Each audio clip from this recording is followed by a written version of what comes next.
তো গাইস আমরা মাঝপথে আমাদের জিপটা ব্রেক করছি, আমরা গাছ থেকে আম পেড়ে খাবো। অনেকে আম পেড়ে বিক্রি করতেছে, বাট আমরা ওখান থেকে কিনবো না, আমরা গাছ থেকে আম পেড়ে খাবো।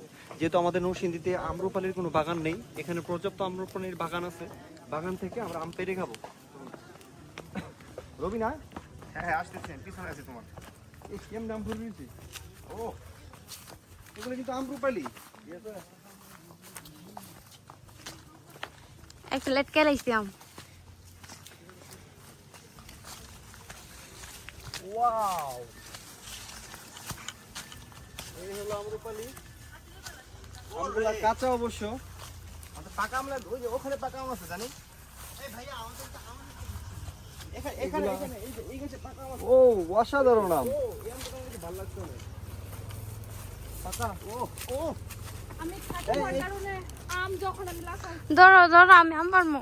দাঁড়াও দাঁড়াও, আল্লাহ আমি তো একটা আম পারতে পারতেছি না, আমি তো লাগালি ভাই না। এটা তো পাকা হই। এই বুঝতে থাকা রে কই? বুঝতে সঙ্গে হেভি গেছে আম চুরি করতে। এই আমরা পারি আমি। ও পাকা করো না। ওহো, সাথে সাথে আমরা আম পেড়ে খেয়ে ফেলবো। হ্যাঁ হ্যাঁ আমরা খেয়ে ফেলবো তো। আপনাদেরকে টেস্টটা জানাবো কিরকম। কাঁচা আমও নিস কিছু। হাতটা বাইরে গেছে গেট দূরে কি আমার। হাসলিটা বাঁচতে টাকা। তোমার কো না? খুবই সুস্বাদু। দেখি কেমন। খুবই সুস্বাদু। অসাধারণ। আপনারা যদি গাছ থেকে আম পেড়ে খেতে চান তাহলে অবশ্যই তাদের কাছ থেকে বলে নেবেন, তারা না করবে না। আপনারা টাকা অফার করবেন, যদিও তারা নেয় না। শুধু শুধু একটা আম চুরি করলে কেন পাপ কামাই করবেন, বুঝেন নাই? আর ওকে।